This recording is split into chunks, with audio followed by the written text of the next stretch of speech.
Hi, my name's Adam Bethel, and I'm with Financial Planners in Missouri. And today I'm sitting down with Mark and Sharon Elliott, and they're going to tell me a little bit about their business, Squared Nail. So, tell me about how you guys got started with this business. Well, my son, he went to take down a barn or salvage a barn north of Columbia, and it really didn't pan out very well. There wasn't a lot to be salvaged. And I was telling my boss in the National Guard at the time about it, and he said that he had a log cabin he was fixing to take care of with a 30-pack of beer and a gallon of gasoline. And he said, it's ours if we want it. And I said, please don't burn it. We'll surely take it down. Mm-hmm. And so that was the start of the big adventure, and Yep. and it was quite the adventure. So, Right, and then from that point we started we did our LLC, and then got a website, and then it just snowballed from there. So. You've had a lot more opportunities that came from that Yes. first one Yes. to look at other properties. Right, but that was our learning one. We learned a lot. We learned about not throwing everything on the burn pile.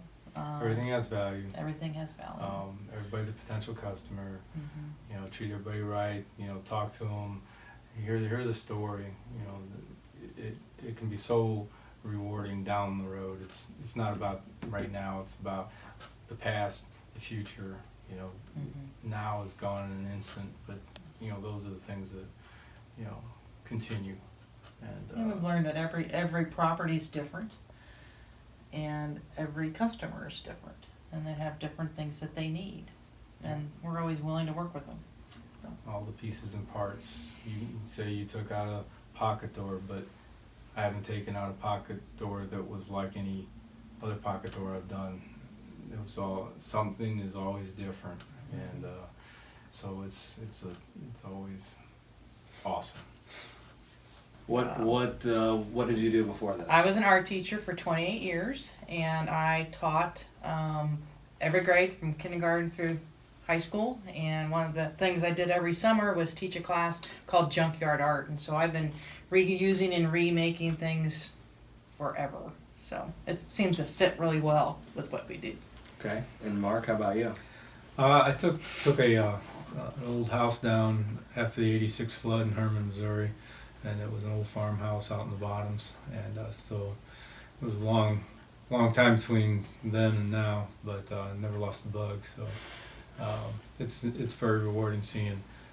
We're trying to figure out how the people of that day put things together, the different techniques and the squared nails, hence our name, Squared Nails, Architectural Salvage. And so that's, other than that, I retired from the National Guard last November, and it took me 40 years to get that 20. And I also work in security at the nuclear plant for 35 years, almost 36 years. Wow. So That's great. So tell me a little bit more about your business, as far as other than taking down old log cabins and homes. What else do you do? Well, one of the big things, we'll salvage things. There's history and everything, and that's really key to us. Is the history of that place. There are so many people who are connected with that place, and each one we do, we are just amazed by the number of people that want to tell us the story about that place. How it affected their life. It's, and every place has that story, and we've met so many different people who have connected us with so many other people, and the ghosts of the place, if you will. Yeah. And literally, according to legend. According to legend, yes. So are you guys also becoming storytellers then?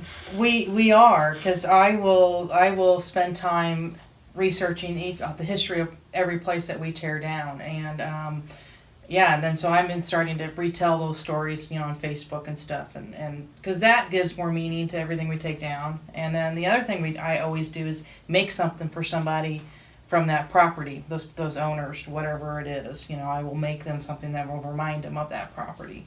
So. And then is the ultimate goal to sell some of the reclaimed materials Mhm. out of the property?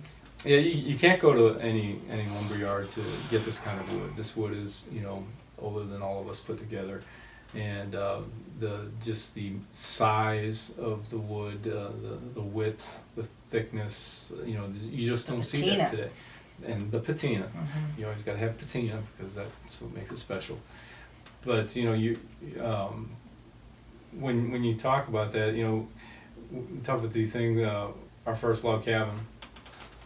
We'd taken the floorboards up, Mhm. and I said, Sharon, come stand right here.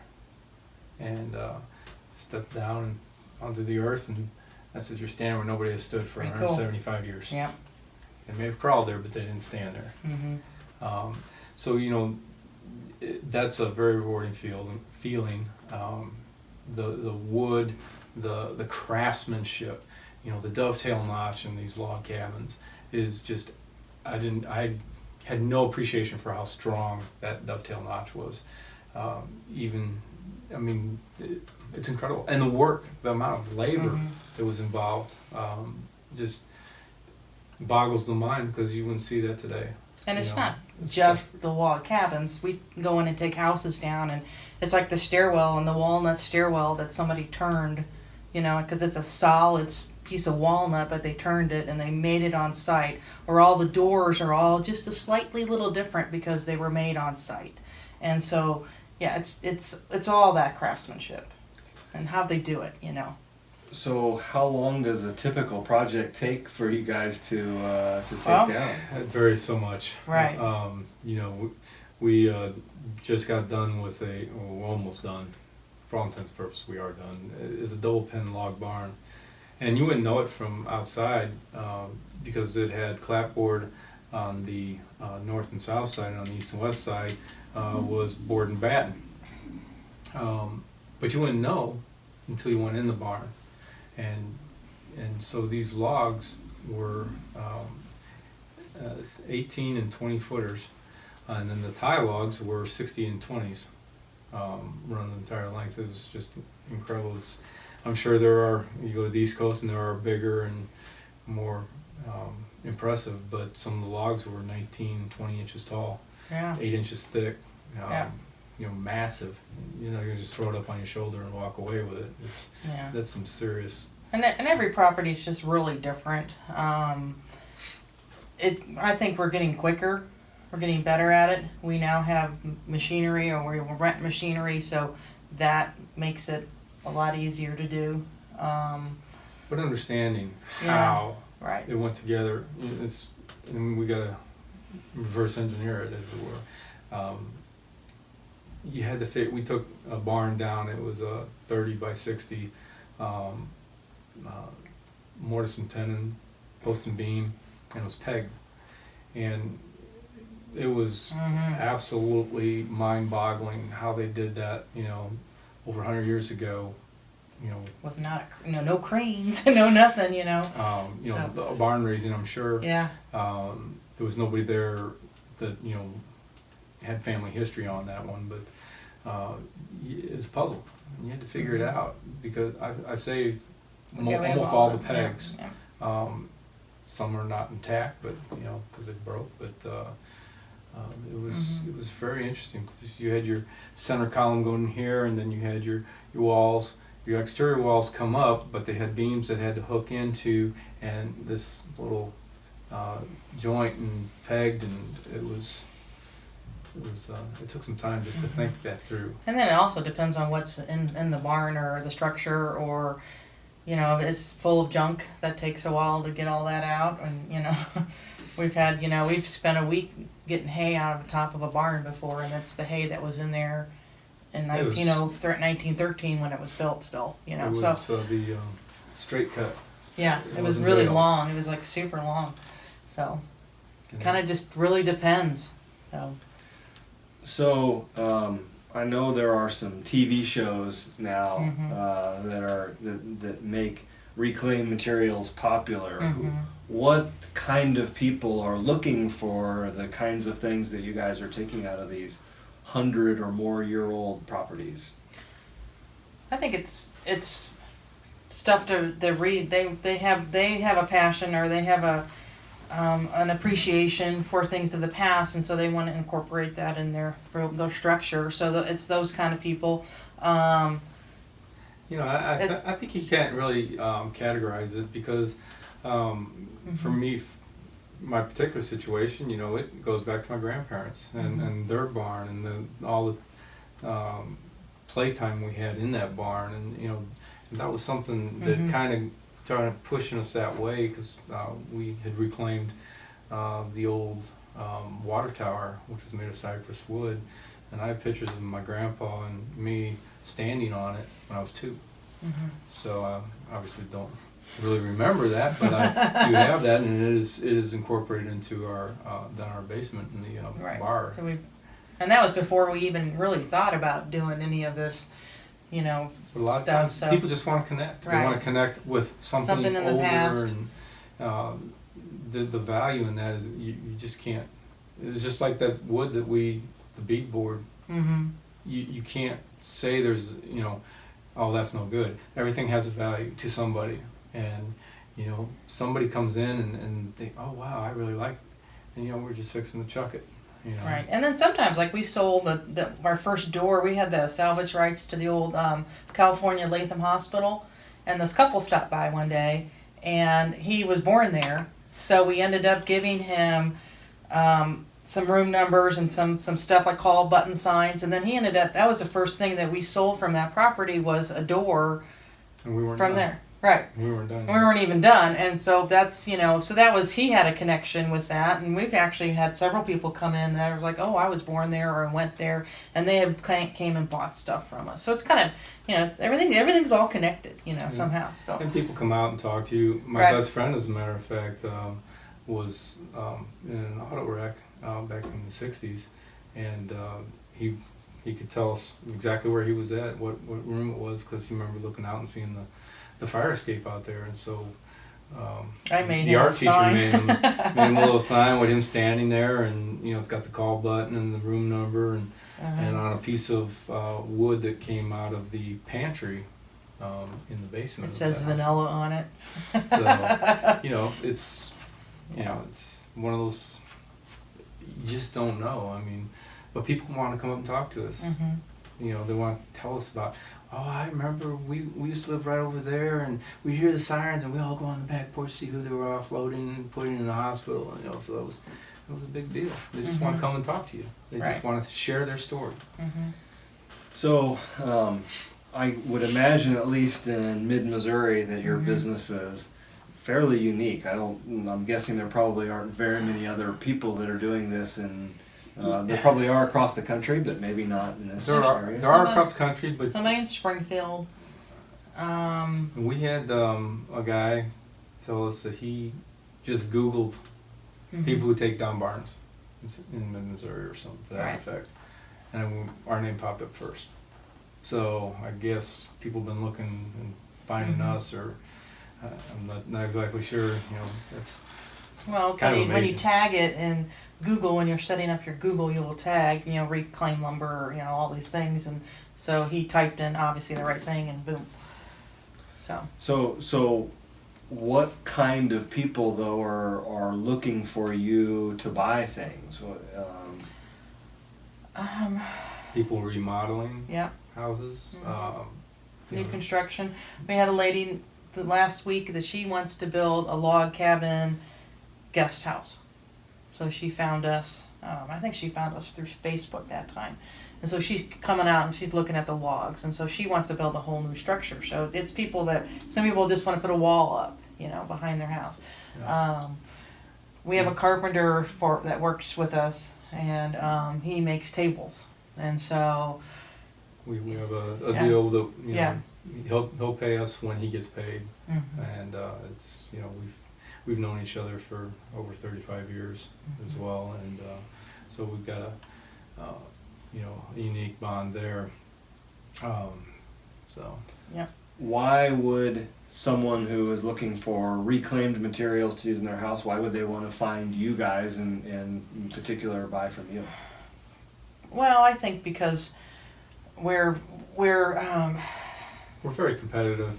Yeah. You know, if you, amazingly enough, I saw in one of these lumberyard places that they were selling barnwood for $100 or just under $100, 10 square feet. Mm-hmm. That's A little box. it's crazy.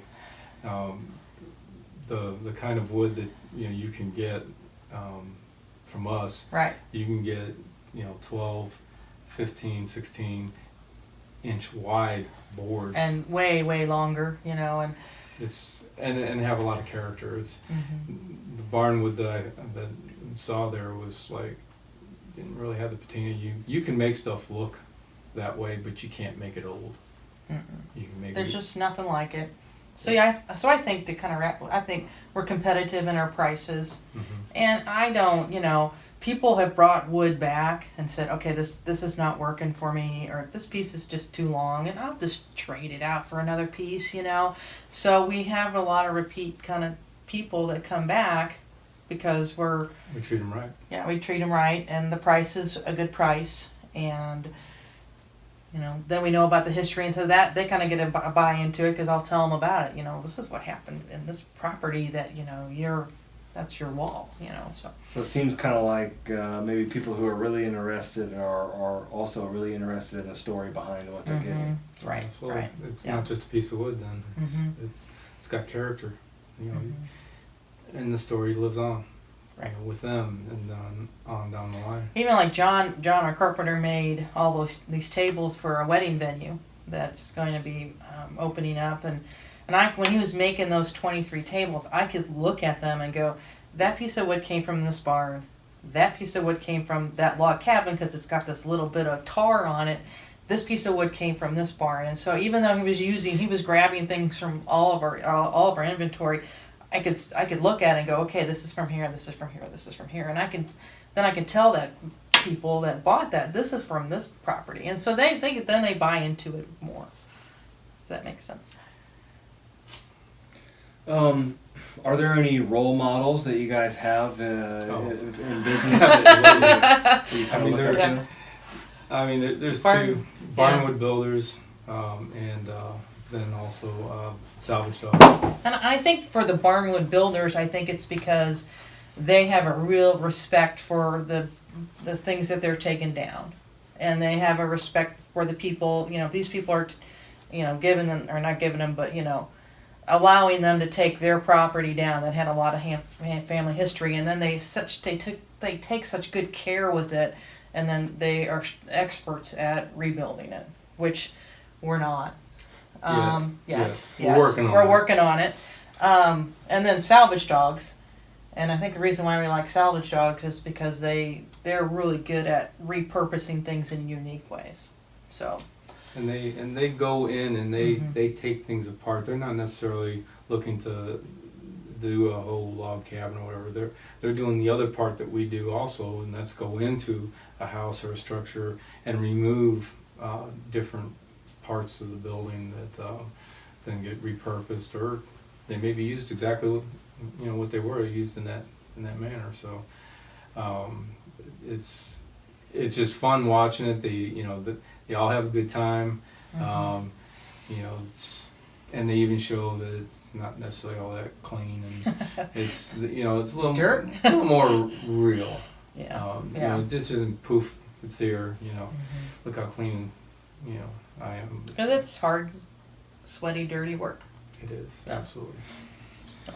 Um, Yeah. Tell me about a time when a customer was really happy with something that they got from you, either something that they bought or some Uh-huh. service that you were able to provide. Talk about that one online. Oh, okay. Because I sell a lot of my stuff on Etsy, and so we had gotten these iron kind of fence parts, and I sent them to her. It was in the middle of the hurricane that was coming on the East Coast, and the box made. She was just so happy how I packed everything. She was like, "You packed it like it was glass," and she was just so pleased with them and the price that it wasn't like a huge price, and she bought all four, so I cut a little bit of it, I gave her a little bit of a discount, and so she was so happy with the way I packaged it and the whole process, And we usually get really pretty good reviews on Etsy. So Where do you see your business in the future? What do you see becoming of Squared Nail? in about a year, we would like to have our shop done, and so a place where it's sort of half done, and we've been functioning half done. So within a year, I think we'd want our shop to be done. I think within 5 years, maybe a storefront, more of a storefront. Yeah, we found this property where we're at because we outgrew our storage capabilities to the point where we actually had a log cabin stored in our driveway, and then some other materials stored in a rental unit local to Holt Summit, and that's when we decided we need to find something, and we found one a mile or so down the road from us. Works out perfect. It's 8,000 square foot barn, and then we started running out of room, and So, yeah. bought a Sealand 40-foot Sealand box. Wood's big. And it's just, we had no idea how that would expand. And how fast it would fill up. I mean, We've had wood. People have contacted us, says, "Hey, I was a carpenter when they remodeled the Capitol, and I've got these windows, and the frames are cypress, and they're 3 inches thick, and the glass is thick." And said, "Would you be interested?" I said, Sure. Absolutely.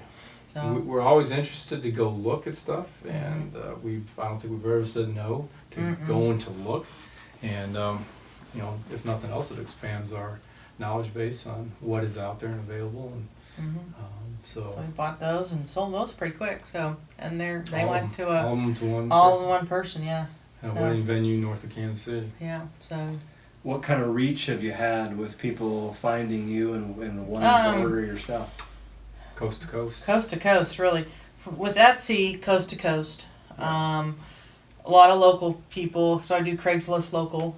But we purchased a big ice house door, which is a 385-pound door that was like a freezer door, but an antique one that was, 45 by 80 something inches tall, and it went to Vancouver, Washington. So he had said, if you can ship it for $1,000, I'll buy it, and $995. I found it. Yeah, I found shipping for $996. So we had to take St. Louis, but we found so we're doing better shipping big stuff. So I've sent doors to Brooklyn, sent them to New Jersey, sent them to had somebody drive from Kentucky. So we're Probably the funniest sell was this grandmotherly, I should say grandmother, yeah, we're grandfather too, Mhm. but they came, she was from the lake, but her daughter was from Kansas City, and they were That's funny. it was a wedding. They were having a wedding. The granddaughter and the daughter was getting married, and they were looking for a door They had an SUV. back in there. Yeah, They little didn't SUV. have a truck. And so the grandmother was sitting down like this with the door going over the top, two doors going over top like this. She's like, I'll be fine. All All the way back to the lake. to All the way to the lake. And so we got pictures of her, and she's got a big old smile on, but there were two doors actually. Yeah. So it's the only shove that in way there. they She can figure goes, out how to get it. she really wanted those doors, man. So we were like, okay, well, we'll get it in. I'll get it in there. We'll fit it in there. She said the things you do for your kids. Yeah. So it's interesting. We meet a lot of interesting people. Well, what are the kinds of things that people have been most interested in buying from you? Doors, Doors and paneling. paneling, and wood.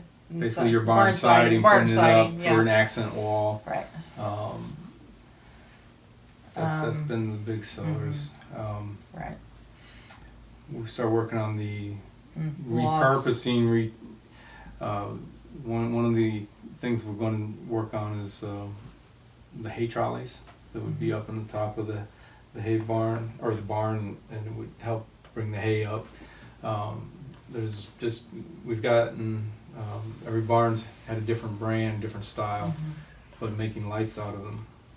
so either permanently mounted or even with the rail, so you can move your light, and with little pendant lights with Edison bulbs.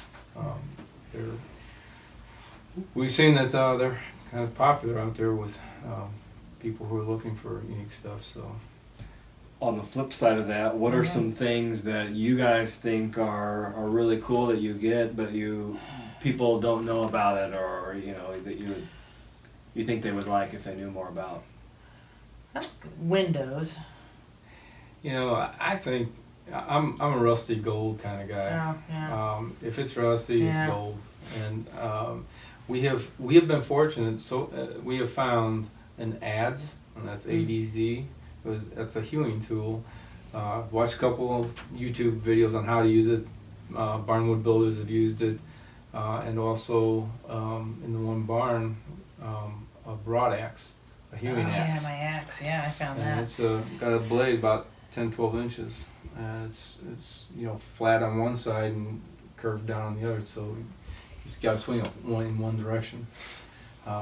We've got to put a handle on that, but Right. those were the old tools of the day, and we've actually happened to find authentic tools. And the other thing that we took out of the Latham property were all these the window latches, and those were just really unique and we haven't sold any of those yet, but they were just so unique, the way they were made and the design on them and how they functioned.